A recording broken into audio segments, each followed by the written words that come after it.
आज हम बात करेंगे इलाहाबाद हाई कोर्ट के एक लेटेस्ट जजमेंट के बारे में, जहां पर कोर्ट ने यह फैसला सुनाया कि जब पति पत्नी में म्यूचुअल कंसेंट से डाइवोर्स लेते हैं तो उसकी जो पत्नी होती है उसे गुजारा भत्ता यानी कि मेंटेनेंस पाने का हक नहीं रह जाता।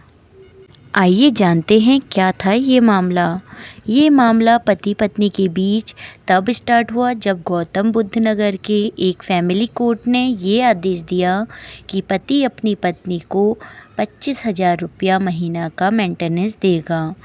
जिसके खिलाफ पति और पत्नी दोनों ही हाई कोर्ट पहुँचे और उन्होंने एक याचिका दायर की। पति की डिमांड ये थी कि उसकी पत्नी अब मेंटेनेंस पाने की हकदार नहीं है और पत्नी की डिमांड ये थी कि उसकी जो मेंटेनेंस 25,000 दी गई है वो बहुत कम है, उसे बढ़ा दिया जाए। इलाहाबाद हाई कोर्ट ने पति की याचिका को एक्सेप्ट कर लिया,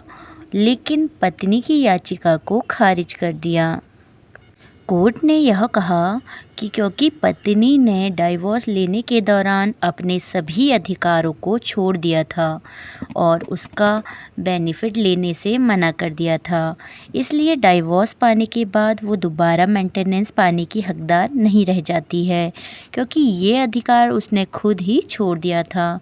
इस केस में मामला ये था कि 27 फरवरी 2004 को उनकी शादी हुई थी, जिसके बाद उनका एक बेटा पैदा हुआ। उनके बीच काफ़ी डिस्प्यूट बढ़ गया था, जिसकी वजह से 16 जून 2006 को दोनों कपल ने कोर्ट में जाकर अपनी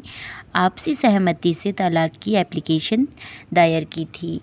पत्नी ने कोर्ट में ये साफ तौर पर कह दिया था कि वो फ्यूचर में पति से कोई भी मेंटेनेंस की डिमांड नहीं करेगी। वो अपने इस अधिकार को पूरी तरह से छोड़ती है और बेटे के मैच्योर होने पर उसे माँ के पास रहने की इजाज़त दी थी और साथ ही साथ पिता को भी रेगुलर रूप से बच्चे से मिलने की इजाज़त दी गई थी। इस तरह से 20 अगस्त 2007 को दोनों का तलाक हो गया और तब से ये कपल अलग अलग रह रहा था। बाद में पत्नी ने अपने बेटे की ओर से गौतम बुद्ध नगर के कोर्ट में सीआरपीसी के सेक्शन 125 के तहत एक एप्लीकेशन दायर की, जिसमें उन्होंने बेटे की परवरिश के लिए पति से 15,000 रुपया देने के आदेश करवाए थे। तो कोर्ट ने इस तरह से